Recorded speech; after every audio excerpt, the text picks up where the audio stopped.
ಹಿಂಸೆ ಕೊಟ್ಟ ಅಂತ ಬಂದೆ. ಇದು ಬೇರೆ ಯಾರಿದ್ರು ಬರ್ತಿರಲಿಲ್ಲ. ನಾನು ಭಾಳ ಕಷ್ಟ ಹಿಂಸೆ ಕೊಟ್ಟು ಬಂದೆ. ಭಾಳ ಹಿಮಾಲಯ ಎಲ್ಲ ಸುತ್ತಕೊಂಡು ಸ್ವಲ್ಪ ಎಲ್ಲ ಇನ್ಫೆಕ್ಷನ್ ಆಯಿತು. ಕೋವಲ್ ಅವರು ಈ ಚಿತ್ರದಲ್ಲಿ ಒಂದು ವಕೀಲನ ಪಾತ್ರ ಮಾಡ್ತಿದ್ದಾರೆ. ಆದರೆ ನಿಜ ಜೀವನದಲ್ಲೂ ವಕೀಲನೇ ಅವನು. ಅವತ್ತು ಅವನು ಸ್ವಲ್ಪ ತಾಳ್ಮೆ ಅವನು ವಹಿಸಿದ್ದಿದ್ರೆ, ಸಿನಿಮಾ ಕಡೆ ಬರದೆ ಹೋಗಿದ್ದಿದ್ರೆ, ಇವತ್ತು ಅವನು ಭಾಳ ದೊಡ್ಡ ಜಡ್ಜ್ ಸ್ಥಾನದಲ್ಲಿ ನಿಲ್ತಾ ಇದ್ದ. ಅವನ ಸ್ನೇಹಿತರು ಅನೇಕರು ಇವತ್ತು ಜಡ್ಜ್ಗಳಾಗಿದ್ದಾರೆ. ಅವನು ಬಿಕಾಸ್ ಆಫ್ ಆರ್ಟ್ ಈ ಮಿಸ್ ದಿ ಟ್ರೈನ್. ಅದು ಸುಮಾರು ಸರಿ ನಾನು ನಮ್ಮ ತಾಯಿಯವ್ರನ್ನ ಬೈಕೋತೀನಿ. ಎಂಥ ಕೆಲಸ ಮಾಡ್ಬಿಟ್ಲು ನಮ್ಮಮ್ಮ, ನಾವೆಲ್ಲೋ ಹೊಟ್ಟೆ ಪಾಡ ನಾವೆಲ್ಲೋ ಬಂದ್ವಿ, ಅವನು ಕೂಡ ಬಣ್ಣ ಹಚ್ಚಿಸ್ಬಿಟ್ಲಲ್ಲ ಅಂತ ಸಿಟ್ಟತ್ತಿತ್ತು ನನಗೆ. ಇವತ್ತು ಪಾತ್ರದಲ್ಲಿ ಆತ ತಿರ್ಗಾ ವಾಪಸ್ ಲಾಯರ್ ಪಾತ್ರ ಮಾಡ್ತಿದ್ದಾನೆ. ನನ್ನ ಹೃದಯದಿಂದ ಅವನಿಗೆ ಶುಭ ಹಾರೈಸ್ತೀನಿ. ನಾಟ್ ಓನ್ಲಿ ಕೋಮಲ್, ಇಡೀ ಕನ್ನಡ ಚಿತ್ರರಂಗ, ಇಡೀ ಕನ್ನಡ ಚಿತ್ರರಂಗ ಚೆನ್ನಾಗಿರಬೇಕು. ಇದರ ಇತಿಹಾಸ 75-80 ವರ್ಷದ ಇತಿಹಾಸ. ಈ ಸಿನಿಮಾ ರಂಗ ಉಳಿಬೇಕು, ದೊಡ್ಡ ಮಟ್ಟದಲ್ಲಿ ಹೋಗಬೇಕು. ನಮಗೆಲ್ಲ ಅವಕಾಶ ಸಿಕ್ಕಿತ್ತು. ನಾವೆಲ್ಲ ಸುಮಾರು ಒಂದು 45 ವರ್ಷಗಳ ಕಾಲ ಸಿನಿಮಾನಲ್ಲಿ ಎಲ್ಲ ನೋಡಿದ್ವಿ.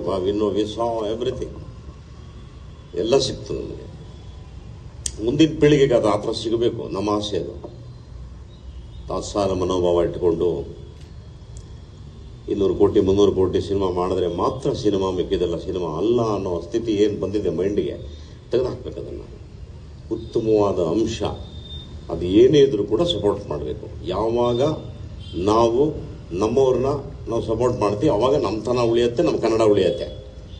ನಾವು ಅದು ಬಿಟ್ಟು ಇಲ್ಲ ಅವರು ಆ ಪಿಕ್ಚರು ಈ ಪಿಕ್ಚರು 200 ಕೋಟಿ 1000 ಕೋಟಿ ಅಂತ ಯೋಚನೆ ಮಾಡಿದಾಗ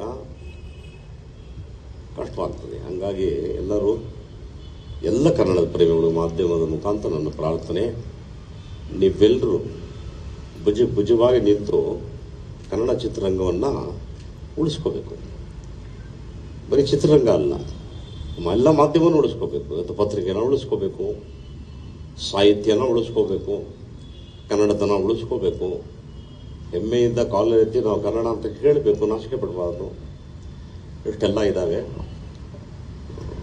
ಇದೆಲ್ಲ ಅಳಿದುಳಿದು ಸ್ವಲ್ಪ ಜನ ಇದ್ದಾರೆ. ಆಮೇಲೆ ಎಲ್ಲರೂ ವಲಸೆ ಹೋಗ್ಬಿಟ್ರೆ ಕಷ್ಟ ಆಗ್ಬಿಡುತ್ತೆ, ಕನ್ನಡ ಉಳಿಸೋರು ಇರೋಲ್ಲ. ಅದರಿಂದ ನೀವೆಲ್ಲ ಚಪ್ಪಾಳೆ ಹೊಡೆದು ಎಲ್ಲ ಕನ್ನಡ ಪಿಕ್ಚರ್ಗೂ ಸಪೋರ್ಟ್ ಮಾಡಿ. ಒಳ್ಳೆ ಮತ್ತು ನನ್ನ ಕಿವಿ ಮಾತು ಇಂಡಸ್ಟ್ರಿಗೆ ಏನು ಅಂದರೆ, ಸ್ವಲ್ಪ ಕಾಲ ಬದಲಾಗಿದೆ.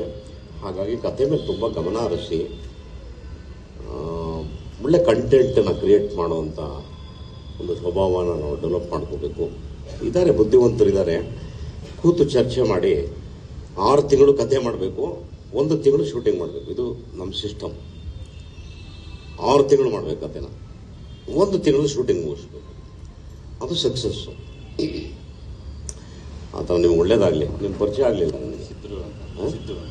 ಚಿತ್ರದುರ್ಗ ಸಿದ್ದು ಅವ್ರಿಗೆ ಒಳ್ಳೇದಾಗಲಿ. ಪಾಪ ಅವರು ಒಳ್ಳೆ ಪ್ರಯತ್ನ ಮಾಡ್ತಾರೆ, ಯಂಗ್ಸ್ಟರು.